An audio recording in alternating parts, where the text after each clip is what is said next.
ನಿಮ್ಮ ಹಳೆಯ ಚಿನ್ನದ ಒಡವೆನ ಅಧಿಕ ಬೆಲೆಗೆ ಮಾರಬೇಕೆ? ಆಟಿಕಾಗೆ ಕಾಲ್ ಮಾಡಿ 8880 ಅಟ್ಟಿಕಾ ಗೋಲ್ಡ್ ಕಂಪನಿ. ಪ್ರಮುಖ ಸುದ್ದಿಗಳನ್ನ 50 ಗ್ಯಾರಂಟಿಯಲ್ಲಿ ಒಂದೊಂದಾಗೆ ನೋಡ್ತಾ ಹೋಗೋಣ. ಸಿಎಂ ಡಿಕೆ ಶಿವಕುಮಾರ್ ಸಂಪುಟ ಸಚಿವರಿಗೆ ಖಾತೆ ಹಂಚಿಕೆ ಮಾಡಲಾಗಿದೆ. ಕ್ಯಾಬಿನೆಟ್ ಸಚಿವರಾಗಿ ಪ್ರಮಾಣ ವಚನ ಸ್ವೀಕರಿಸಿದ್ದ 13 ನೂತನ ಸಚಿವರಿಗೆ ಇಲಾಖೆಗಳ ಜವಾಬ್ದಾರಿ ವಹಿಸಲಾಗಿದೆ. ಈ ಪೈಕಿ ಸಿಎಂ ಡಿಕೆ ಶಿವಕುಮಾರ್ ಅವರು ಹಣಕಾಸು ಇಲಾಖೆ, ಡಿಪಿಎಆರ್ ಸೇರಿದಂತೆ ಇತರೆ ಕೆಲ ಖಾತೆಗಳನ್ನು ತಮ್ಮ ಬಳಿ ಉಳಿಸಿಕೊಂಡಿದ್ದು, ಇನ್ನುಳಿದ ಖಾತೆಗಳನ್ನು ಹಂಚಿಕೆ ಮಾಡಿದ್ದಾರೆ. ಇನ್ನು 2013ರಲ್ಲಿ ನಿಭಾಯಿಸಿದ್ದ ಆರೋಗ್ಯ ಇಲಾಖೆ ಖಾತೆಯನ್ನೇ ಯುಟಿ ಖಾದರ್ ಅವರಿಗೆ ನೀಡಲಾಗಿದೆ. ಆದರೆ ಮುಖ್ಯವಾಗಿ ಗೃಹ ಇಲಾಖೆ ಖಾತೆ ಪ್ರಿಯಾಂಕ್ ಖರ್ಗೆ ಅವರಿಗೆ ನೀಡಲಾಗಿದ್ದು ಭಾರೀ ಸಂಚಲನಕ್ಕೆ ಕಾರಣವಾಗಿದೆ. ಸಚಿವ ಕೃಷ್ಣ ಬೈರೇಗೌಡ ಅವರಿಗೆ ಬೆಂಗಳೂರು ನಗರಾಭಿವೃದ್ಧಿ ನೀಡಲಾಗಿದೆ. ಇನ್ನು ಬೆಂಗಳೂರು ನಗರಾಭಿವೃದ್ಧಿ ಮೇಲೆ ಕಣ್ಣಿಟ್ಟಿದ್ದ ರಾಮಲಿಂಗಾರೆಡ್ಡಿ ಅವರಿಗೆ ಜಲಸಂಪನ್ಮೂಲ ಇಲಾಖೆ ಜವಾಬ್ದಾರಿಯನ್ನ ಕೊಡಲಾಗಿದೆ. ಸಿಎಂ ಡಿಕೆ ಶಿವಕುಮಾರ್ ನೇತೃತ್ವದ ಸರ್ಕಾರ ರಾಜ್ಯದಲ್ಲಿ ಅಧಿಕಾರಕ್ಕೆ ಬಂದ 24 ಗಂಟೆಯೊಳಗನೆ ಖಾತೆ ಹಂಚಿಕೆ ವಿಚಾರದಲ್ಲಿ ಅಸಮಾಧಾನ ಭುಗಿಲೆದ್ದಿದೆ. ಬೆಂಗಳೂರು ನಗರಾಭಿವೃದ್ಧಿ ಖಾತೆ ಕೊಡದೆ ಜಲಸಂಪನ್ಮೂಲ ಖಾತೆ ಕೊಟ್ಟಿರೋದಕ್ಕೆ ರಾಮಲಿಂಗಾರೆಡ್ಡಿ ಅಸಮಾಧಾನಗೊಂಡಿದ್ದಾರೆ. ನಾನು ಬೆಂಗಳೂರಿನವನು, ನನಗೆ ಬೆಂಗಳೂರು ನಗರಾಭಿವೃದ್ಧಿಯೇ ಬೇಕು ಅಂತ ರಾಮಲಿಂಗಾರೆಡ್ಡಿ ಪಟ್ಟು ಹೊಡೆದಿದ್ದಾರೆ. ನನಗೆ ಸಚಿವ ಸ್ಥಾನವೇ ಬೇಡ, ಪಕ್ಷದ ಸಾಮಾನ್ಯ ಕಾರ್ಯಕರ್ತನಾಗಿ ಕೆಲಸ ಮಾಡ್ತೀನಿ ಅಂತ ರಾಮಲಿಂಗಾರೆಡ್ಡಿ ರಾಜೀನಾಮೆ ಎಚ್ಚರಿಕೆಯನ್ನು ಕೊಟ್ಬಿಟ್ಟಿದ್ದಾರೆ.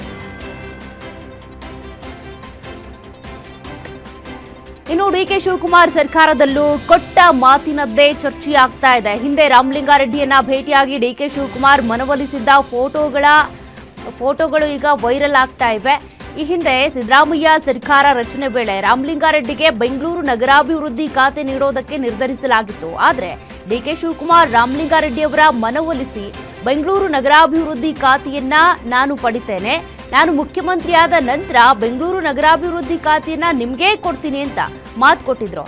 ಆದ್ರೀಗ ಬೆಂಗಳೂರು ನಗರಾಭಿವೃದ್ಧಿ ಖಾತೆ ಕೊಡದೆ ಜಲಸಂಪನ್ಮೂಲ ಖಾತೆ ನೀಡಿರುವುದು ರಾಮಲಿಂಗಾರೆಡ್ಡಿ ಅವರಲ್ಲಿ ಬೇಸರ ತರಿಸಿದೆ.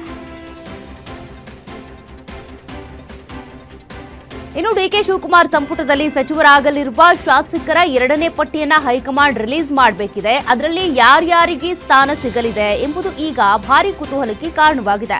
ಸಂತೋಷ್ ಲಾಡ್ ಸೇರಿದಂತೆ ಸಿದ್ದರಾಮಯ್ಯ ಅವರ ಸಚಿವ ಸಂಪುಟದಲ್ಲಿ ಕಾರ್ಯನಿರ್ವಹಿಸಿದ್ದ ಅನೇಕರು ಮತ್ತೆ ಸಚಿವ ಸ್ಥಾನದ ನಿರೀಕ್ಷೆಯಲ್ಲಿದ್ರೆ, ಮೊದಲ ಬಾರಿ ಶಾಸಕರಾದವರು ಹಿರಿಯ ನಾಯಕರಾಗಿಯೂ ಈವರೆಗೆ ಸಚಿವ ಸ್ಥಾನ ಸಿಗದವರು ಕೂಡ ರೇಸ್ನಲ್ಲಿದ್ದಾರೆ. ಕೆಪಿಸಿಸಿ ಅಧ್ಯಕ್ಷ ಸ್ಥಾನ ಕೈತಪ್ಪಿದ ವಿಚಾರಕ್ಕೆ ಸಚಿವ ಸತೀಶ್ ಜಾರಕಿಹೊಳಿ ಪ್ರತಿಕ್ರಿಯೆ ಕೊಟ್ಟಿದ್ದಾರೆ. ನನಗೆ ಕೆಪಿಸಿಸಿ ಸ್ಥಾನ ಕೈತಪ್ಪಿದ್ದಲ್ಲ, ಹೈಕಮಾಂಡ್ ನಾಯಕರು 1 ಮ್ಯಾನ್ 1 ಪೋಸ್ಟ್ ಅಷ್ಟೇ ಅನ್ನೋ ಮಾತನ್ನ 2 ತಿಂಗಳಿಂದಾನು ಹೇಳ್ತಾನೆ ಬರ್ತಿದ್ದಾರೆ. ನನಗೆ ಮಂತ್ರಿ ಸ್ಥಾನವೂ ಬೇಕಿತ್ತು ಅಂತ ಹೇಳಿದ್ರು. ಇನ್ನು ಮುಂದುವರಿದು ಮಾತನಾಡಿದ ಅವರು, ಜಮೀರ್ ಅವರ ಅವಶ್ಯಕತೆ ನಮಗಿದೆ, ಆದ್ದರಿಂದ ಅವರನ್ನ ಶೀಘ್ರದಲ್ಲಿಯೇ ಸಚಿವ ಸ್ಥಾನ ನೀಡೋದ್ರ ಕುರಿತು ಹೈಕಮಾಂಡ್ ತೀರ್ಮಾನ ಮಾಡುತ್ತೆ ಅಂತ ಹೇಳಿದರು. ಮಂಡ್ಯದಲ್ಲಿ ಜಮೀರ್ ಅವರಿಗೆ ಸಚಿವ ಸ್ಥಾನ ನೀಡಬೇಕು ಅಂತ ಮುಸ್ಲಿಂ ಸಮುದಾಯ ಪಂಜಿನ ಮೆರವಣಿಗೆ ಮಾಡುವುದರ ಮೂಲಕ ಪ್ರತಿಭಟನೆ ಮಾಡಿದ್ದಾರೆ. ಮಾಜಿ ಮುಡಾ ಅಧ್ಯಕ್ಷ ನಹೀಂ ನೇತೃತ್ವದಲ್ಲಿ ಪಂಜಿನ ಮೆರವಣಿಗೆ ಮೂಲಕ ಕಾಂಗ್ರೆಸ್ ವಿರುದ್ಧ ಆಕ್ರೋಶ ಹೊರಹಾಕಿದ್ದಾರೆ. ಮೊದಲ ಪಟ್ಟಿಯಲ್ಲಿ ಜಮೀರ್ ಅಹಮದ್ ಖಾನ್ ಅವರಿಗೆ ಸಚಿವ ಸ್ಥಾನ ಸಿಗಬೇಕಿತ್ತು. ಕಾಂಗ್ರೆಸ್ 136 ಸೀಟ್ ಗೆಲ್ಲೋದಕ್ಕೆ ಜಮೀರ್ ಅವರ ಪಾತ್ರವೂ ಇದೆ. ಅವರಿಗೆ ಸಚಿವ ಸ್ಥಾನಮಾನ ಕೊಡದೇ ಇದ್ರೆ ರಾಜ್ಯದಾದ್ಯಂತ ಉಗ್ರ ಹೋರಾಟ ಮಾಡ್ತೀವಿ ಅಂತ ಎಚ್ಚರಿಕೆ ಕೊಟ್ಟಿದ್ದಾರೆ. ಸಚಿವ ಸ್ಥಾನಕ್ಕಾಗಿ ನಾನು ಪ್ರಾಮಾಣಿಕ ಪ್ರಯತ್ನ ಮಾಡ್ತಾ ಇದ್ದೀನಿ ಅಂತ ಶಾಸಕ ರಮೇಶ್ ಬಂಡಿಸಿದ್ದೇಗೌಡ ಪ್ರತಿಕ್ರಿಯೆ ಕೊಟ್ಟಿದ್ದಾರೆ. ಮಂಡ್ಯ ಜಿಲ್ಲೆ ಕೆಆರ್ಎಸ್ನಲ್ಲಿ ಮಾತನಾಡಿದ ಅವರು, ಹೈಕಮಾಂಡ್ ತೆಗೆದುಕೊಳ್ಳುವ ತೀರ್ಮಾನಕ್ಕೆ ನಾನು ಬದ್ಧವಾಗಿದ್ದೇನೆ. ಈಗಾಗಲೇ ಕ್ಷೇತ್ರದಲ್ಲಿ 3 ಬಾರಿ ಶಾಸಕನಾಗಿದ್ದೇನೆ. ನಮ್ಮದು ರಾಜಕೀಯ ಕುಟುಂಬವಾಗಿದೆ. ನಮ್ಮ ಕುಟುಂಬದಿಂದ 7 ಬಾರಿ ಗೆದ್ದಿದ್ದೇನೆ. ಇನ್ನು ನನಗೂ ಸಚಿವ ಸ್ಥಾನ ನೀಡುವಂತೆ ಪಕ್ಷದಲ್ಲಿ ಕೇಳ್ತಿದ್ದೇನೆ. ಅವಕಾಶ ಕೊಟ್ಟರೆ ಪ್ರಾಮಾಣಿಕವಾಗಿ ಕೆಲಸ ಮಾಡ್ತೀನಿ ಅಂತ ಹೇಳಿದರು. ಹುಬ್ಬಳ್ಳಿಯಲ್ಲಿ ಪ್ರಸಾದ್ ಅಬ್ಬಯ್ಯಗೆ ಸಚಿವ ಸ್ಥಾನ ನೀಡಬೇಕು ಅಂತ ಬೀದಿ ಬದಿ ವ್ಯಾಪಾರಿಗಳು ಒತ್ತಾಯಿಸಿದ್ದಾರೆ. ಹುಬ್ಬಳ್ಳಿಯ ದುರ್ಗದ ಬೈಲ್ ವೃತ್ತದಲ್ಲಿ ಪ್ರತಿಭಟನೆ ಮಾಡಿದ ಬೀದಿ ಬದಿ ವ್ಯಾಪಾರಿಗಳು 3 ಬಾರಿ ಗೆದ್ದಿರುವ ಪ್ರಸಾದ್ ಅಬ್ಬಯ್ಯ ಅವರಿಗೂ ಕೂಡ ಸಚಿವ ಸ್ಥಾನ ನೀಡಬೇಕು ಅಂತ ಟೈರ್ಗೆ ಬೆಂಕಿ ಹಚ್ಚಿ ಆಕ್ರೋಶ ವ್ಯಕ್ತಪಡಿಸಿದ್ರು. ಸಚಿವ ಸ್ಥಾನ ಕೈತಪ್ಪಿದ್ರೆ ಹುಬ್ಬಳ್ಳಿ ಬಂದ್ ಮಾಡ್ತೀವಿ ಅಂತ ಅಭಿಮಾನಿಗಳು ಎಚ್ಚರಿಕೆ ಕೊಟ್ಟಿದ್ದಾರೆ. ಬಾಗೇಪಲ್ಲಿ ಕಾಂಗ್ರೆಸ್ ಶಾಸಕ ಎಸ್ಎನ್ ಸುಬ್ಬಾರೆಡ್ಡಿ ಹೈಕಮಾಂಡ್ಗೆ ವಾರ್ನಿಂಗ್ ಕೊಟ್ಟಿದ್ದಾರೆ. ಸಚಿವ ಸ್ಥಾನ ಸಿಗಲಿಲ್ಲ ಅಂದ್ರೆ ಜೂನ್ 30ರ ಮೇಲೆ ಮಾತಾಡ್ತೀನಿ. ಡಿಕೆ ಶಿವಕುಮಾರ್ ಪಕ್ಷಕ್ಕೆ ದುಡಿದ ರೀತಿಯಲ್ಲಿ ನಾನು ಪಕ್ಷಕ್ಕಾಗಿ ದುಡಿದಿದ್ದೇನೆ. ನನಗೆ 2 ಬಾರಿ ನಿಗಮ ಮಂಡಳಿ ಕೊಟ್ಟಿದ್ರು ನಾನೇ ನಿರಾಕರಿಸಿದ್ದೇನೆ. 2ನೇ ಪಟ್ಟಿಯಲ್ಲಿ ಸಚಿವ ಸ್ಥಾನ ಸಿಗುವ ಆಶಾಭಾವ ಇದೆ. ನನಗೆ ಸಚಿವ ಸ್ಥಾನ ಕೊಡ್ಲಿಲ್ಲ ಅಂದ್ರೆ ಮುಂದಿನ ದಾರಿ ಏನು ಅಂತ ಹೇಳ್ತೀನಿ ಅಂತ ಖಡಕ್ ವಾರ್ನಿಂಗ್ ಕೊಟ್ಟಿದ್ದಾರೆ.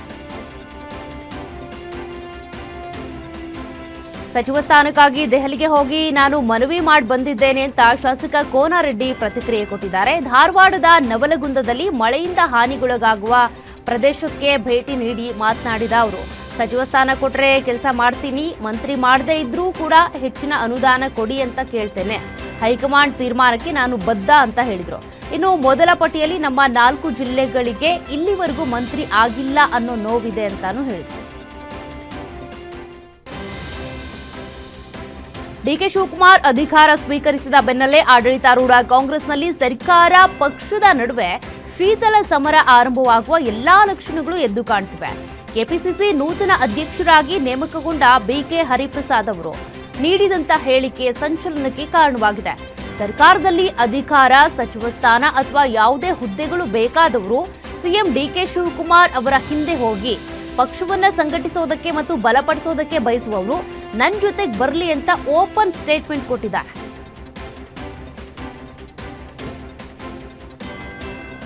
ಸಿಎಂ ಆಗಿ ಅಧಿಕಾರ ವಹಿಸಿಕೊಂಡ ಬೆನ್ನಲ್ಲೇ ಆಡಳಿತ ಯಂತ್ರಕ್ಕೆ ಡಿಕೆ ಶಿವಕುಮಾರ್ ಚುರುಕು ಮುಟ್ಟಿಸಿದ್ದಾರೆ. ಡಿಕೆ ಶಿವಕುಮಾರ್ ಎಲ್ಲ ಇಲಾಖೆಗಳ ಕಾರ್ಯದರ್ಶಿಗಳ ಸಭೆ ನಡೆಸಿದ್ದಾರೆ. ಅದರಲ್ಲೂ ಮುಖ್ಯವಾಗಿ ಕಾನೂನು ಸುವ್ಯವಸ್ಥೆ, ಭ್ರಷ್ಟಾಚಾರದ ಬಗ್ಗೆ ಅಧಿಕಾರಿಗಳಿಗೆ ಖಡಕ್ ಸಲಹೆ ಸೂಚನೆ ಕೊಟ್ಟಿದ್ದಾರೆ. ಪಾರದರ್ಶಕವಾಗಿ ಕೆಲಸ ಮಾಡಬೇಕು. ಸರ್ಕಾರದಲ್ಲಿ ಜಾತಿ, ಧರ್ಮ ಸೇರಿ ಯಾವುದೇ ಪ್ರಭಾವ ನಡೆಯಲ್ಲ. ಎಲ್ಲ ಇಲಾಖೆಗಳ ಬಾಕಿ ಕೆಲಸದ ಪಟ್ಟಿಯನ್ನ 25 ದಿನದೊಳಗೆ ಪಟ್ಟಿ ಸಲ್ಲಿಸಬೇಕು ಅಂತೇಳಿ ಅಧಿಕಾರಿಗಳಿಗೆ ಸೂಚನೆ ಕೊಟ್ಟಿದ್ದಾರೆ.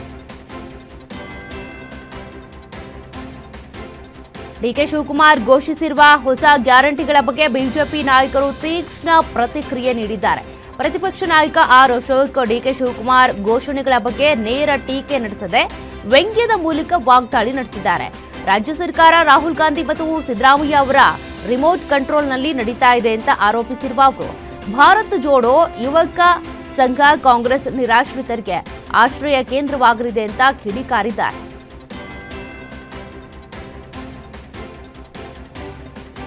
ಡಿಕೆ ಶಿವಕುಮಾರ್ ಅವರ ನೇತೃತ್ವದಲ್ಲಿ ರಚನೆಯಾದ ಹೊಸ ಸರ್ಕಾರ ರಾಹುಲ್ ಗಾಂಧಿ ಮತ್ತು ಸಿದ್ದರಾಮಯ್ಯರವರ ರಿಮೋಟ್ ಕಂಟ್ರೋಲ್ನಿಂದ ನಡೆಯಲಿದೆ. ಇದರಿಂದ ಜನರಿಗೆ ಏನೂ ಹೊಸತು ಸಿಕ್ಕಿಲ್ಲ ಅಂತ ಪ್ರತಿಪಕ್ಷ ನಾಯಕ ಆರ್ ಅಶೋಕ್ ಟೀಕಿಸಿದ್ದಾರೆ. ಬೆಂಗಳೂರಿನಲ್ಲಿ ಮಾತನಾಡಿದ ಅವರು, ಸಂಸತ್ತಿನಲ್ಲಿ ಮಹಿಳಾ ಮೀಸಲಾತಿಯನ್ನ ಕಾಂಗ್ರೆಸ್ ವಿರೋಧಿಸಿದೆ. ನಿನ್ನೆ ನಡೆದ ಪದಗ್ರಹಣ ಸಮಾರಂಭದಲ್ಲಿ ಒಬ್ಬರೇ ಒಬ್ಬ ಮಹಿಳೆಗೂ ಅವಕಾಶ ನೀಡಿಲ್ಲ. ಕಾಂಗ್ರೆಸ್ ಮಹಿಳೆಯರಿಗೆ ಮೋಸ ಮಾಡಿದೆ ಎಂದು ಕೂಡ ಗುಡುಗಿದ್ದಾರೆ. ಸಿಎಂ ಡಿಕೆ ಶಿವಕುಮಾರ್ ಬಗ್ಗೆ ಬಿಜೆಪಿ ರಾಜ್ಯಾಧ್ಯಕ್ಷ ಬಿವೈ ವಿಜಯೇಂದ್ರ ವ್ಯಂಗ್ಯವಾಡಿದ್ದಾರೆ. ಮಂಡ್ಯದ ಕೆಆರ್ಪೇಟೆ ಪಟ್ಟಣದ ಅಲ್ಲಿ ಪ್ರತಿಕ್ರಿಯೆ ನೀಡಿದಂತ ಅವರು, there is no honeymoon period of DK Shivakumar ಅಂತ ಹೇಳಿದ್ದಾರೆ. ಡಿಕೆ ಶಿವಕುಮಾರ್ ಸಿಎಂ ಆಗುವ ಆಸೆಯನ್ನ ಪೂರೈಸಿಕೊಂಡಿದ್ದಾರೆ. ಸಿಎಂ ಆಗಿ ಪ್ರಮಾಣ ವಚನ ಸ್ವೀಕರಿಸಿರೋದು ಎಷ್ಟು ಸತ್ಯವೋ ಅವರ ಮಂತ್ರಿಮಂಡಲ ನೋಡಿದಾಗ ಅದು ಸಿದ್ದರಾಮಯ್ಯ ಕ್ಯಾಬಿನೆಟ್ ಅನ್ನೋದು ಕೂಡ ಅಷ್ಟೇ ಸತ್ಯ. ಮುಂದಿನ 2 ವರ್ಷ ಡಿಕೆ ಶಿವಕುಮಾರ್ ಎಲ್ಲವನ್ನ ಸಂಭಾಳಿಸಿಕೊಂಡು ಹೋಗೋದೇ ದೊಡ್ಡ ಸವಾಲಾಗುತ್ತೆ ಅಂತ ವಿಜಯೇಂದ್ರ ಹೇಳಿದ್ದಾರೆ. ಜೂನ್ 18ರಂದು ನಡೆಯಲಿರುವ ರಾಜ್ಯಸಭೆ ಚುನಾವಣೆ ಹಿನ್ನೆಲೆ ಕಾಂಗ್ರೆಸ್ ತನ್ನ ಅಭ್ಯರ್ಥಿಗಳ ಪಟ್ಟಿಯನ್ನು ಪ್ರಕಟಗೊಳಿಸಿದೆ. ಕರ್ನಾಟಕದಿಂದ ರಾಜ್ಯಸಭೆಗೆ ಅಭ್ಯರ್ಥಿಗಳನ್ನು ಘೋಷಣೆ ಮಾಡಲಾಗಿದೆ. ಮಲ್ಲಿಕಾರ್ಜುನ ಖರ್ಗೆ, ಪವನ್ ಖೇರಾ, ಮನ್ಸೂರ್ ಅಲಿಖಾನ್ ಟಿಕೆಟ್ ನೀಡಲಾಗಿದೆ ಅವರಿಗೆ. ಇನ್ನು ರಾಜ್ಯಸಭೆ ರೇಸ್ನಲ್ಲಿ ಹೊರ ರಾಜ್ಯದ ಪವನ್ ಖೇರಾಗೆ ಮಣೆ ಹಾಕಲಾಗಿದೆ. ಮನ್ಸೂರ್ ಅಲಿಖಾನ್ಗೆ ಕಾಂಗ್ರೆಸ್ ಟಿಕೆಟ್ ನೀಡಲಾಗುತ್ತೆ ಅಂತ ಗ್ಯಾರಂಟಿ ನ್ಯೂಸ್ ಸುದ್ದಿ ಮಾಡಿತ್ತು. ಜೂನ್ 18ರಂದು ನಡೆಯಲಿರುವ ರಾಜ್ಯಸಭೆ ಚುನಾವಣೆ ಹಿನ್ನೆಲೆ ಇವತ್ತು ಮಲ್ಲಿಕಾರ್ಜುನ ಖರ್ಗೆ ನಾಮಪತ್ರ ಸಲ್ಲಿಕೆ ಮಾಡಲಿದ್ದಾರೆ. ಚುನಾವಣಾ ಆಯೋಗ ಬಿಡುಗಡೆ ಮಾಡಿದ ವೇಳಾಪಟ್ಟಿಯ ಪ್ರಕಾರ ನಾಮಪತ್ರ ಸಲ್ಲಿಸೋದಕ್ಕೆ ಜೂನ್ 8 ಕೊನೆಯ ದಿನಾಂಕ. ಹೀಗಾಗಿ ಇವತ್ತು ವಿಧಾನಸೌಧದಲ್ಲಿ ನಾಮಪತ್ರ ಸಲ್ಲಿಕೆ ಮಾಡಲಿದ್ದಾರೆ. ಮಲ್ಲಿಕಾರ್ಜುನ ಖರ್ಗೆ ಅವರಿಗೆ ಲೋಕಸಭೆ ವಿರೋಧ ಪಕ್ಷದ ನಾಯಕ ರಾಹುಲ್ ಗಾಂಧಿ, ರಾಜ್ಯದ ನೂತನ ಸಿಎಂ ಡಿಕೆ ಶಿವಕುಮಾರ್ ಮತ್ತು ಮಾಜಿ ಸಿಎಂ ಸಿದ್ದರಾಮಯ್ಯ ಸೇರಿ ಹಲವರು ಸಾಥ್ ನೀಡಲಿದ್ದಾರೆ. ಇಡೀ ದೇಶದಾದ್ಯಂತ ಭಾರೀ ಸಂಚಲನ ಸೃಷ್ಟಿ ಮಾಡಿರುವಂತಹ ಮತದಾರರ ವಿಶೇಷ ಪಟ್ಟಿ ಪರಿಷ್ಕರಣೆಗೆ ರಾಜ್ಯ ಚುನಾವಣಾ ಆಯೋಗ ಸಿದ್ಧತೆ ಮಾಡಿಕೊಳ್ತಾ ಇದೆ. ಬೆಂಗಳೂರಿನಲ್ಲಿ ಜೂನ್ 30ರಿಂದ 1 ತಿಂಗಳ ಕಾಲ ಎಸ್ಐಆರ್ ನಡೆಸುವಂತೆ ಅಧಿಕಾರಿಗಳಿಗೆ ಈಗಾಗಲೇ ಸೂಚನೆ ಕೊಡಲಾಗಿದೆ. ಈ ಕುರಿತಂತೆ ವಿವಿಧ ರಾಜಕೀಯ ಪಕ್ಷದ ಮುಖಂಡರ ಜೊತೆ ಸಭೆ ನಡೆಸಿರುವಂತಹ ಆಯೋಗ ಸಲಹೆ ನೀಡುವಂತೆಯೂ ಸೂಚಿಸಿದ್ದಾರೆ. ಜುಲೈ 27ರವರೆಗೂ ಈ ಕಾರ್ಯ ನಡೆಯಲಿದ್ದು ಆಗಸ್ಟ್ 5ರಂದು ಕರಡು ಪಟ್ಟಿ, ಅಕ್ಟೋಬರ್ 7ರಂದು ಅಂತಿಮ ಪಟ್ಟಿ ಪ್ರಕಟಿಸುವುದಕ್ಕೆ ಆಯೋಗ ಮುಂದಾಗಿದೆ. ಸಂಚಾರ ನಿಯಮ ಉಲ್ಲಂಘನೆ ಪ್ರಕರಣಗಳಿಗೆ ಸಂಬಂಧಪಟ್ಟಂತೆ ದಂಡ ಪಾವತಿಗೆ ಮತ್ತೆ 50% ವಿನಾಯಿತಿಗೆ ಅಂತ ಅವಕಾಶ ಕಲ್ಪಿಸಲಾಗಿದೆ. ಆ ಮೂಲಕ ವಾಹನ ಸವಾರರಿಗೆ ರಾಜ್ಯ ಸರ್ಕಾರದಿಂದ ಗುಡ್ ನ್ಯೂಸ್ ಸಿಕ್ಕಿದೆ. ಇನ್ನು ಜೂನ್ 21ರಿಂದ ಜುಲೈ 10ರವರೆಗೆ ಅಂದ್ರೆ 20 ದಿನಗಳ ಕಾಲಾವಕಾಶ ನೀಡಿ ಆದೇಶ ಹೊರಡಿಸಲಾಗಿದೆ. ಸಂಚಾರ ನಿಯಮ ಉಲ್ಲಂಘಿಸಿ ದಂಡ ಕಟ್ಟಲಾಗದೆ ಪರದಾಡುತ್ತಿದ್ದ ಸವಾರರ ಹಿತದೃಷ್ಟಿಯಿಂದ ಬಾಕಿ ಇರುವ ದಂಡದ ಮೊತ್ತದಲ್ಲಿ ಸಾರಿಗೆ ಮತ್ತು ಪೊಲೀಸ್ ಇಲಾಖೆ ಮತ್ತೆ 50% ರಿಯಾಯಿತಿಯನ್ನು ಘೋಷಿಸಿದೆ.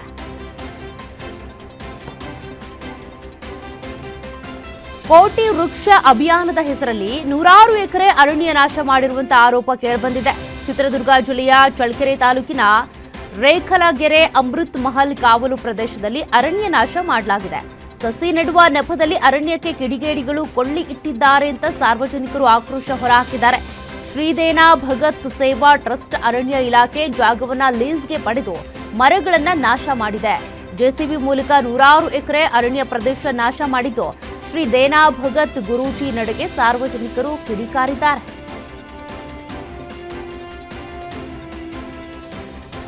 ಬಾಯ್ಲರ್ ಸ್ವಚ್ಛಗೊಳಿಸುವಾಗ ವಿಷಾನಿಲ ಸೇವಿಸಿ 2 ಕಾರ್ಮಿಕರು ಮೃತಪಟ್ಟಿರುವ ಘಟನೆ ಆನೇಕಲ್ ತಾಲೂಕಿನ ಜಿಗಣಿಯಲ್ಲಿ ನಡೆದಿದೆ. 2 ಕಾರ್ಮಿಕರು ಸಾವನ್ನಪ್ಪಿದ್ದು ಇನ್ನಿಬ್ಬರ ಸ್ಥಿತಿ ಗಂಭೀರವಾಗಿದೆ. ಉತ್ತರ ಪ್ರದೇಶ ಮೂಲದ 2 ಮೃತಪಟ್ಟಿರುವುದಾಗಿ ತಿಳಿದುಬಂದಿದೆ. ಮುನ್ನಾ ಸಿಂಗ್ ಮತ್ತು ಲಾಲು ಸಿಂಗ್ ಮೃತ ದುರ್ದೈವಿಗಳು ಅಂತ ಗುರುತಿಸಲಾಗಿದೆ. ಜಿಗಣಿ ಪೊಲೀಸ್ ಠಾಣೆಯಲ್ಲಿ ಪ್ರಕರಣ ದಾಖಲಾಗಿದೆ.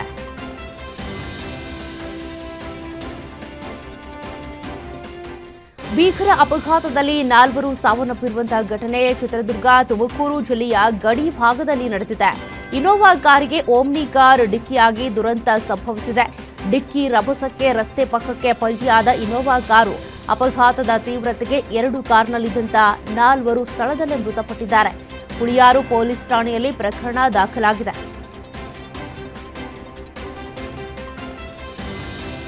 ಪ್ರೇಮಿಗಳಿಬ್ರು ನೇಣು ಬಿಗಿದುಕೊಂಡು ಆತ್ಮಹತ್ಯೆಗೆ ಶರಣಾದ ಘಟನೆ ಕೋಲಾರ ತಾಲೂಕಿನ ಶೆಟ್ಟಿಕೊತ್ತನೂರು ಗ್ರಾಮದಲ್ಲಿ ನಡೆದಿದೆ. ಮರಕ್ಕೆ ನೇಣು ಬಿಗಿದುಕೊಂಡು ಪೊನ್ನೇನಹಳ್ಳಿ ಗ್ರಾಮದ 32 ವರ್ಷದ ಆನಂದ್ ಸುಮಿತ್ರಾ ಸೂಸೈಡ್ ಮಾಡಿಕೊಂಡಿದ್ದಾರೆ. ಮದುವೆಯಾಗಿರುವ ಸುಮಿತ್ರಾ ಆನಂದ್ ಜೊತೆ ಅಕ್ರಮ ಸಂಬಂಧ ಹೊಂದಿದ್ದ ಹಿನ್ನೆಲೆ ಆತ್ಮಹತ್ಯೆ ಮಾಡಿಕೊಂಡಿರುವಂತಹ ಶಂಕೆ ವ್ಯಕ್ತವಾಗಿದೆ. ಇನ್ನು ಸ್ಥಳಕ್ಕೆ ಕೋಲಾರ ಗ್ರಾಮಾಂತರ ಠಾಣೆಯ ಪೊಲೀಸರು ಭೇಟಿ ನೀಡಿ ಪರಿಶೀಲನೆ ನಡೆಸಿದ್ದಾರೆ. ಲಾರಿ ಮತ್ತು ಬೈಕ್ ನಡುವೆ ಡಿಕ್ಕಿಯಾಗಿ ತಂದೆ ಮಗ ದಾರುಣ ಸಾವನ್ನಪ್ಪಿದ ಘಟನೆ ಬಳ್ಳಾರಿ ಜಿಲ್ಲೆ ಸಂಡೂರು ತಾಲೂಕಿನ ನಂದಿಹಳ್ಳಿ ರಸ್ತೆಯಲ್ಲಿ ನಡೆದಿದೆ. ವೇಗವಾಗಿ ಬಂದ ಲಾರಿ ಬೈಕ್ಗೆ ಡಿಕ್ಕಿ ಹೊಡೆದ ಪರಿಣಾಮ 45 ವರ್ಷದ ನಾಗರಾಜ್ ಮತ್ತು ಮಗ ದುರ್ಗೇಶ್ ಇಬ್ಬರು ಸ್ಥಳದಲ್ಲೇ ಮೃತಪಟ್ಟಿದ್ದಾರೆ. ಚಾಲಕನ ಅಜಾಗರೂಕತೆ ಮತ್ತು ಅತಿ ವೇಗದ ಚಾಲನೆಯೇ ಅಪಘಾತಕ್ಕೆ ಕಾರಣ ಅಂತ ಸ್ಥಳೀಯರು ಆರೋಪಿಸಿದ್ದಾರೆ. ಘಟನಾ ಸ್ಥಳಕ್ಕೆ ಪೊಲೀಸರು ಭೇಟಿ ನೀಡಿ ಲಾರಿ ಚಾಲಕನನ್ನ ವಶಕ್ಕೆ ಪಡೆದಿದ್ದಾರೆ. ಈ ಸಂಬಂಧ ಸಂಡೂರು ಪೊಲೀಸ್ ಠಾಣೆಯಲ್ಲಿ ಕೇಸ್ ದಾಖಲಾಗಿದೆ. ಕಾರ್ ಡಿಕ್ಕಿಯಲ್ಲಿ ಸಿಲುಕಿ ಬಾಲಕ ಮೃತಪಟ್ಟಿರುವಂತಹ ಘಟನೆ ಕಲಬುರಗಿ ಜಿಲ್ಲೆ ಶಹಬಾದ್ ತಾಲೂಕಿನ ತೋನಸಹಳ್ಳಿ ಎಸ್ ಗ್ರಾಮದಲ್ಲಿ ನಡೆದಿದೆ. ತಂದೆ ಬಳಿ ಕಾರ್ ಕೀ ಪಡೆದು ಕಾರ್ ಒಳಗೆ ಕುಳಿತಿದ್ದಂತ 3.5 ವರ್ಷದ ಮಗು ಬಸವಪ್ರಭು ಉಸಿರುಗಟ್ಟಿ ಸಾವನ್ನಪ್ಪಿದೆ. ಶಿಕ್ಷಣ ಸಂಸ್ಥೆ ಹೊಂದಿದ್ದ ಮಗು ತಂದೆ ಶಾಲೆ ಮುಂದೆ ಕಾರ್ ನಿಲ್ಲಿಸಿ ಮಗುವಿಗೆ ಆಟ ಆಡೋದಕ್ಕೆ ಅಂತ ಬಿಟ್ಟಿದ್ರಂತೆ. ಈ ವೇಳೆ ಕಾರ್ ಕೀ ತೆಗೆದುಕೊಂಡು ಆಟ ಆಡೋದಕ್ಕೆ ಕಾರ್ ಒಳಗೆ ಮಗು ಹೋಗಿದೆ. ಆದರೆ ಕಾರ್ ಒಳಗೆ ಉಸಿರುಗಟ್ಟಿ ಮಗು ಸಾವನ್ನಪ್ಪಿದೆ. 2 ಗಂಟೆಯ ನಂತರ ಕಾರ್ ಪರಿಶೀಲನೆ ವೇಳೆ ಮಗು ಪತ್ತೆಯಾಗಿದೆ.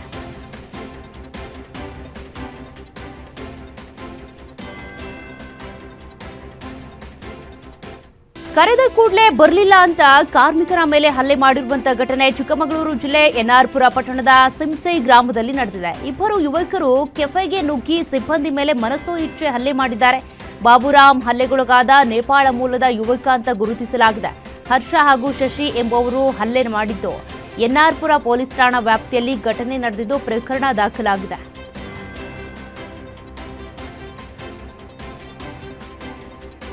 ಉತ್ತರ ಕನ್ನಡ ಜಿಲ್ಲೆಯ ದಾಂಡೇಲಿಯಲ್ಲಿ ಭಾರೀ ಮಳೆಗೆ ಸಾಕಷ್ಟು ಹಾನಿಯಾಗಿದೆ. ಸಾಕ್ಷಾಳಿ ಸಂಪರ್ಕ ಸೇತುವೆ ಹಾನಿಯುಂಟಾಗಿದೆ.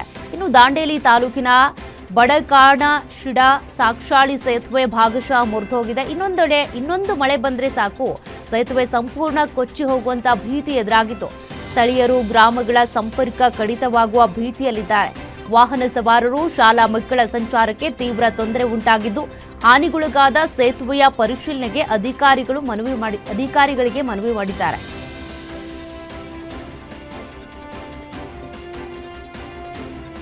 ಕೊನೆಗೂ ಕೇರಳಕ್ಕೆ ಮುಂಗಾರು ಪ್ರವೇಶಿಸಿದೆ. ಅಧಿಕೃತವಾಗಿ ನೈಋತ್ಯ ಮುಂಗಾರು ಕೇರಳ ಎಂಟ್ರಿ ಕೊಟ್ಟಿದ್ದು, ಕರ್ನಾಟಕದ ಮಲೆನಾಡು ಹಾಗೂ ಕರಾವಳಿ ಭಾಗಗಳಲ್ಲಿ ಈಗಾಗಲೇ ಮಳೆಯ ಅಬ್ಬರ ಶುರುವಾಗ್ಬಿಟ್ಟಿದೆ. ಇನ್ನುಳಿದಂತೆ ಇಂದಿನಿಂದ ಮುಂದಿನ 6 ದಿನಗಳ ಕಾಲ ರಾಜ್ಯದ ಹಲವೆಡೆ ಮುಂಗಾರು ಮಳೆ ವ್ಯಾಪಿಸಲಿದೆ. ಉತ್ತರ ಒಳನಾಡು, ದಕ್ಷಿಣ ಒಳನಾಡು ಮತ್ತು ಕರಾವಳಿ ಕರ್ನಾಟಕ ಭಾಗದಲ್ಲಿ ಇವತ್ತಿನಿಂದ ಜೂನ್ 9ರವರೆಗೆ ಮಳೆಯಾಗಲಿದೆ ಅಂತ ಕರ್ನಾಟಕ ರಾಜ್ಯ ನೈಸರ್ಗಿಕ ವಿಕೋಪ ಉಸ್ತುವಾರಿ ಕೇಂದ್ರ ಮಾಹಿತಿಯನ್ನು ಕೊಟ್ಟಿದೆ.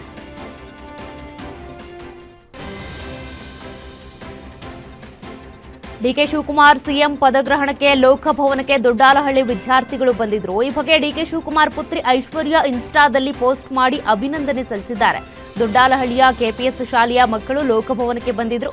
ದೊಡ್ಡಾಲಹಳ್ಳಿಯ ಮಕ್ಕಳ ಅಭಿಪ್ರಾಯವನ್ನ ಗ್ಯಾರಂಟಿ ನ್ಯೂಸ್ ಪ್ರಸಾರ ಮಾಡಿತ್ತು. ಗ್ಯಾರಂಟಿ ನ್ಯೂಸ್ ವರದಿಯನ್ನ ಟ್ಯಾಗ್ ಮಾಡಿದ ಐಶ್ವರ್ಯ, ಹಾಜರಾತಿ ಅವರ ಮಾತು ತುಂಬಾ ಸ್ಪಷ್ಟವಾಗಿದೆ.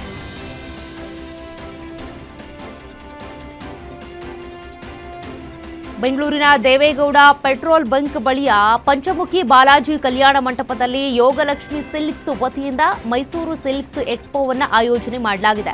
ಮೈಸೂರು ಸಿಲ್ಕ್ ಸೀರೆಗಳ ಈ ಭರ್ಜರಿ ಪ್ರದರ್ಶನವನ್ನು ಕಿರುತೆರೆಯ ಖ್ಯಾತ ನಟಿ ಮೋಕ್ಷಿತಾ ಪೈ ಅವರು ದೀಪ ಬೆಳಗಿಸೋದರ ಮೂಲಕ ಉದ್ಘಾಟಿಸಿದರು. ಮೊದಲ ದಿನವೇ ನೂರಾರು ಸೀರೆ ಪ್ರಿಯರು ಎಕ್ಸ್ಪೋಗೆ ಆಗಮಿಸಿದರು.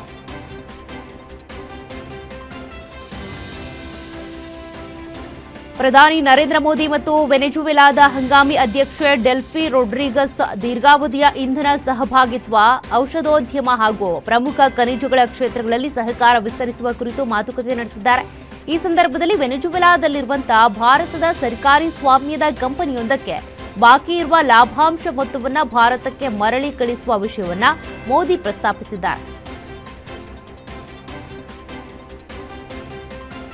ಮುಂಬರುವ ರಾಜ್ಯಸಭೆಯ ಉಪಚುನಾವಣೆ ಹಾಗೂ ಖಾಲಿ ಇರುವ ಸ್ಥಾನಗಳಿಗೆ ಬಿಜೆಪಿ ತನ್ನ 11 ಅಧಿಕೃತ ಅಭ್ಯರ್ಥಿಗಳ ಹೆಸರನ್ನ ಪ್ರಕಟಿಸಿದೆ. ಪಕ್ಷದ ಹಿರಿಯ ನಾಯಕರು, ವಿವಿಧ ರಾಜ್ಯಗಳ ಪ್ರಮುಖ ಮುಖಂಡರಿಗೆ ಈ ಪಟ್ಟಿಯಲ್ಲಿ ಸ್ಥಾನ ಕಲ್ಪಿಸಲಾಗಿತ್ತು. ರಾಜಸ್ಥಾನದಿಂದ ಸತೀಶ್ ಪೂನಿಯಾ ಮತ್ತು ಮಧ್ಯಪ್ರದೇಶದಿಂದ ತರುಣ್ ಚುಗ್ ಅವರಿಗೆ ಟಿಕೆಟ್ ಘೋಷಿಸಲಾಗಿದೆ. ಸತೀಶ್ ಪೂನಿಯಾ ಈಗ ಕರ್ನಾಟಕದಲ್ಲಿ ಚುನಾವಣಾ ಉಸ್ತುವಾರಿ ಹೊಂದಿದ್ದಾರೆ. ಜಿಬಿಎ ಚುನಾವಣೆಗೆ ಬಿಜೆಪಿ ಸಹ ಉಸ್ತುವಾರಿಯಾಗಿದ್ದಾರೆ. ತಮಿಳುನಾಡು ವಿಧಾನಸಭಾ ಚುನಾವಣೆಯ ಹಿನ್ನೆಲೆ ಸೀಟು ಹಂಚಿಕೆ ವಿಚಾರವಾಗಿ ಕಾಂಗ್ರೆಸ್ ಮತ್ತು ಡಿಎಂಕೆ ನಡುವೆ ತೀವ್ರ ಭಿನ್ನಾಭಿಪ್ರಾಯ ತಲೆದೋರಿದೆ. ಇದರ ಬೆನ್ನಲ್ಲೇ ದೆಹಲಿಯಲ್ಲಿ ನಡೆಯಲಿರುವಂತಹ ಪ್ರತಿಪಕ್ಷಗಳ ಇಂಡಿ ಒಕ್ಕೂಟದ ಸಭೆಯಿಂದ ದೂರ ಉಳಿಯೋದಕ್ಕೆ ಡಿಎಂಕೆ ಅಧ್ಯಕ್ಷ ಮತ್ತು ತಮಿಳುನಾಡು ಮಾಜಿ ಮುಖ್ಯಮಂತ್ರಿ ಎಂಕೆ ಸ್ಟಾಲಿನ್ ನಿರ್ಧರಿಸಿದ್ದಾರೆ. ಇದು ರಾಷ್ಟ್ರ ಮಟ್ಟದಲ್ಲಿ ವಿರೋಧ ಪಕ್ಷಗಳ ಮೈತ್ರಿಗೆ ದೊಡ್ಡ ಹಿನ್ನಡೆ ಉಂಟಾಗಿದೆ. ಪಶ್ಚಿಮ ಬಂಗಾಳದಲ್ಲಿ ಬಿಜೆಪಿ ಅಧಿಕಾರಕ್ಕೆ ಬಂದು ಕೇವಲ 1 ತಿಂಗಳು ಕಳೆಯುವಷ್ಟರಲ್ಲೇ ಟಿಎಂಸಿ ಪಕ್ಷದಲ್ಲಿ ಸುನಾಮಿಯೇ ಎದ್ಬಿಟ್ಟಿದೆ. ಚುನಾವಣೆ ಸೋಲಿಗಿಂತಾನೂ ಭೀಕರವಾದ ಆಂತರಿಕ ದಂಗೆ ಉದ್ಭವಿಸಿದ್ದು ದೀದಿ ಸಾಮ್ರಾಜ್ಯ ಪತನದ ಅಂಚಿಗೆ ಬಂದು ನಿಂತಿದೆ. ಟಿಎಂಸಿಯ ಒಟ್ಟು 80 ಶಾಸಕರ ಪೈಕಿ 58 ಭಿನ್ನಮತೀಯ ಶಾಸಕರು ಮಮತಾ ವಿರುದ್ಧ ಬಂಡಾಯ ಸಾರ್ಬಿಟ್ಟಿದ್ದಾರೆ. ಅಷ್ಟೇ ಅಲ್ಲದೆ ಪಕ್ಷದಿಂದ ಉಚ್ಚಾಟಿತಗೊಂಡಿದ್ದ ನಾಯಕ ರಿತಭೃತ ಬ್ಯಾನರ್ಜಿ ಅವರನ್ನ ಶಾಸಕಾಂಗ ಪಕ್ಷದ ನೂತನ ಮುಖ್ಯಸ್ಥರನ್ನಾಗಿ ವಿಧಾನಸಭಾ ಸ್ಪೀಕರ್ ರತೀಂದ್ರ ಬೋಸ್ ಅಧಿಕೃತವಾಗಿ ಗುರುತಿಸಿದ್ದಾರೆ.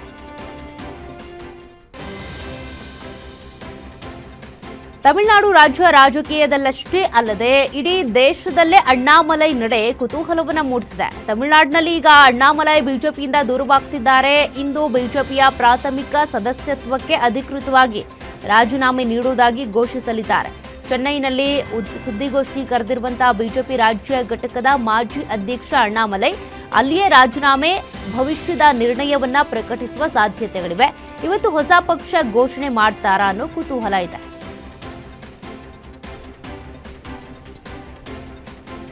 ಭಾರತೀಯ ಶಿಕ್ಷಣ ವ್ಯವಸ್ಥೆಯಲ್ಲಿ ಪಾರದರ್ಶಕತೆ ತರೋದಕ್ಕೆ ಮತ್ತು ದೇಶದ ಯುವಕರ ಭವಿಷ್ಯವನ್ನ ಸುರಕ್ಷಿತಗೊಳಿಸೋದಕ್ಕೆ ಯುವ ರಾಜಕೀಯ ಚಳುವಳಿಯಾದ ಕಾಕ್ರೋಚ್ ಜನತಾ ಪಕ್ಷ ಮಹತ್ವದ ಸಕಾರಾತ್ಮಕ ನಿರ್ಧಾರಗಳನ್ನು ಪ್ರಕಟಿಸಿದೆ. ದೆಹಲಿಯಲ್ಲಿ ನಡೆದ ಪತ್ರಿಕಾಗೋಷ್ಠಿಯಲ್ಲಿ ಪಕ್ಷವು ತನ್ನ ಹೊಸ ಸಂವಹನ ಸಮಿತಿಯನ್ನ ರಚಿಸಿದ್ದು ಪ್ರತಿಭಾವಂತ ಯುವ ನಾಯಕರಿಗೆ ಜವಾಬ್ದಾರಿ ನೀಡಿದೆ. ಪ್ರಮುಖ ವಕ್ತಾರರ ನೇಮಕ, ಪಕ್ಷದ ಧ್ವನಿಯಾಗಿ ಮಾಧ್ಯಮಗಳನ್ನು ಮುನ್ನಡೆಸೋದಕ್ಕೆ 3 ಪ್ರಮುಖ ಗಣ್ಯರನ್ನ ಅಧಿಕೃತವಾಗಿ ವಕ್ತಾರರನ್ನಾಗಿ ನೇಮಕ ಮಾಡಲಾಗಿದೆ.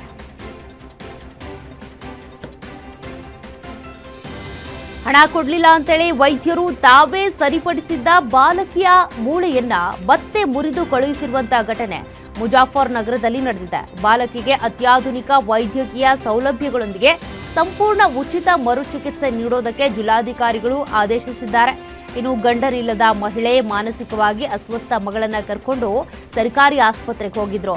ತಾನು ಕೂಲಿ ಮಾಡಿ ಜೀವನ ಸಾಗಿಸಬೇಕು, ಮಗಳ ಕಾಲ್ ಮುರಿದು ಹೋಗಿದೆ, ಮೂಳೆ ಮುರಿದಿದೆ, ದಯವಿಟ್ಟು ಸರಿ ಮಾಡಿಕೊಡಿ ಅಂತ ಅಂಗಲಾಚಿ ಕೇಳಿದ್ದಾರೆ.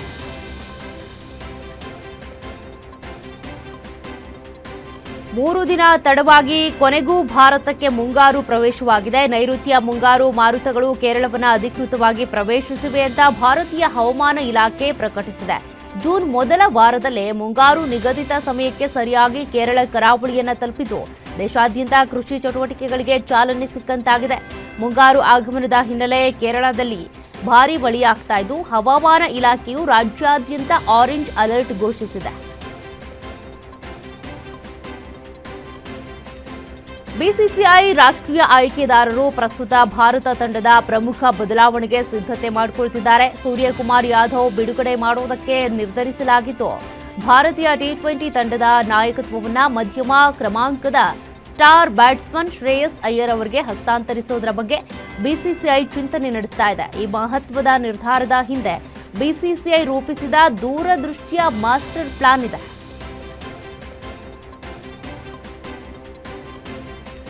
ಭಾರತೀಯ ಹಾಗೂ ಆಂಧ್ರ ಕ್ರಿಕೆಟ್ ತಂಡದ wicket keeper batsman KS Bharat ಅವರು ಅಂತಾರಾಷ್ಟ್ರೀಯ ಹಾಗೂ ಭಾರತದ ಕ್ರಿಕೆಟ್ಗೆ ತಮ್ಮ 32ನೇ ವಯಸ್ಸಿನಲ್ಲಿನೇ ವಿದಾಯ ಹೇಳುವ ಮೂಲಕ ಅಚ್ಚರಿ ಮೂಡಿಸಿದ್ದಾರೆ.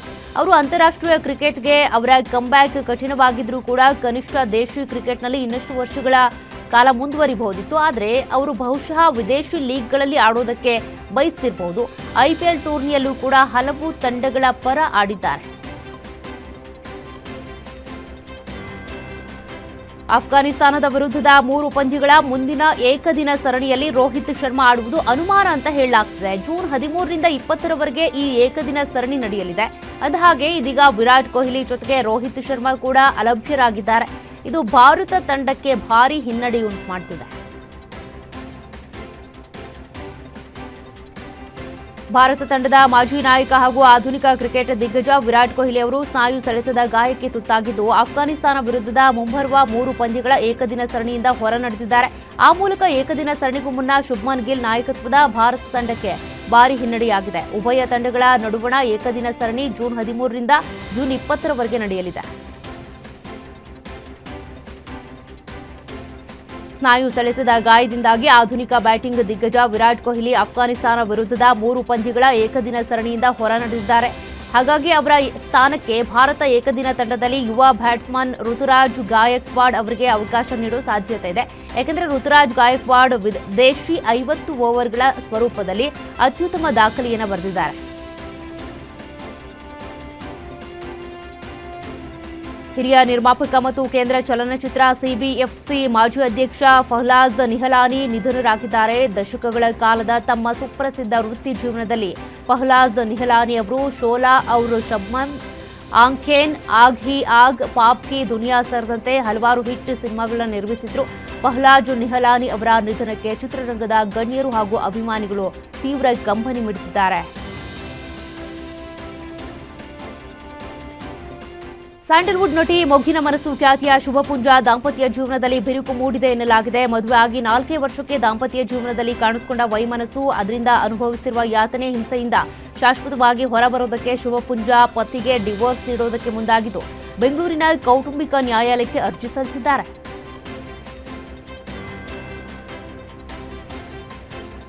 Bollywood super star Salman Khan ಹಾಗೂ ಅವರ ಕಾನೂನು ತಂಡವು ಕಾಲಾ ಹಿರಣ್ ಚಿತ್ರದ ನಿರ್ಮಾಪಕ ಅಮಿತ್ ಜಾನಿ ಅವರಿಗೆ ಲೀಗಲ್ ನೋಟಿಸ್ ಕಳುಹಿಸಿದ ಬೆನ್ನಲ್ಲೇ ಈ ವಿವಾದ ಈಗ ತೀವ್ರ ಸ್ವರೂಪ ಪಡೆದುಕೊಂಡಿದೆ. ನಿರ್ಮಾಪಕ ಅಮಿತ್ ಜಾನಿ ಅವರು ಕ್ಯಾಮೆರಾದ ಮುಂಭಾಗದಲ್ಲೇ ಸಲ್ಮಾನ್ ಖಾನ್ ಕಳುಹಿಸಿದ ನೋಟಿಸ್ ಹರಿದು ಹಾಕುವುದರ ಮೂಲಕ ಆಕ್ರೋಶ ವ್ಯಕ್ತಪಡಿಸಿದರು. ಅಷ್ಟೇ ಅಲ್ಲದೆ ಸಲ್ಮಾನ್ ಖಾನ್ ಅಭಿಮಾನಿಗಳಿಂದ ತಮಗೆ ಕೊಲೆ ಬೆದರಿಕೆಗಳು ಬರ್ತಿವೆ ಅಂತ ಗಂಭೀರ ಆರೋಪ ಮಾಡಿದ್ದಾರೆ. ಪುಷ್ಪ ಮತ್ತು ಪುಷ್ಪ 2 ಸಿನಿಮಾಗಳ ಅಲ್ಲು ಅರ್ಜುನ್ ಇದೀಗ ರಾಕಾ ಸಿನಿಮಾದ ಚಿತ್ರೀಕರಣದಲ್ಲಿ ಬ್ಯುಸಿ ಆಗಿಬಿಟ್ಟಿದ್ದಾರೆ. ಆದರೆ ಇತ್ತೀಚೆಗೆ ಸುದ್ದಿಯೊಂದು ಹರಿದಾಡ್ತಾ ಇದ್ದು, ಅಲ್ಲು ಅರ್ಜುನ್ ಜೊತೆ ಸಿನಿಮಾ ಮಾಡಬೇಕಿದ್ದ ಲೋಕೇಶ್ ಕನಗರಾಜ್ ಅವರು ಹಿಂದೆ ಸರಿದಿದ್ದು ಸಿನಿಮಾ ರದ್ದಾಗಿದೆ ಎಂಬ ಮಾತುಗಳು ಕೂಡ ಕೇಳಿಬರ್ತಿವೆ.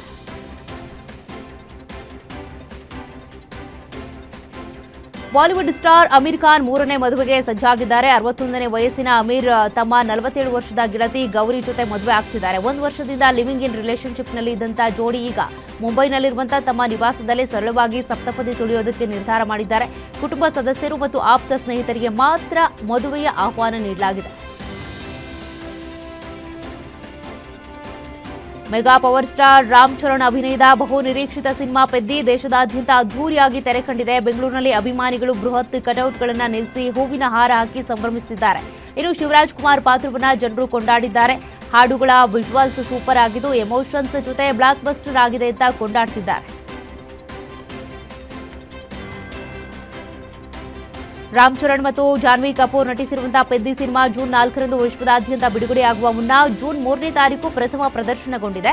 ಮೊದಲ ಪ್ರದರ್ಶನವನ್ನ ವೀಕ್ಷಿಸೋದಕ್ಕೆ ಅಭಿಮಾನಿಗಳು ಸೇರಿದ್ರು. ಆದರೆ ರಾಮ್ ಚರಣ್ ಅವರ ಪತ್ನಿ ಮತ್ತು ಉದ್ಯಮಿ ಉಪಾಸನಾ ಕೊನಿಢೇಲಾ ಅವರ ಅತಿ ದೊಡ್ಡ ಚಿಯರ್ ಲೀಡರ್ ಆಗಿ ಗಮನ ಸೆಳೆದಿದ್ದಾರೆ. ಹೈದರಾಬಾದ್ನ ಚಿತ್ರಮಂದಿರದಲ್ಲಿ ಅಭಿಮಾನಿಗಳೊಂದಿಗೆ ಚಿತ್ರ ಉಪಾಸನಾ ಪೆದ್ದಿ ಸಿನಿಮಾ ವೀಕ್ಷಿಸಿದ್ದಾರೆ.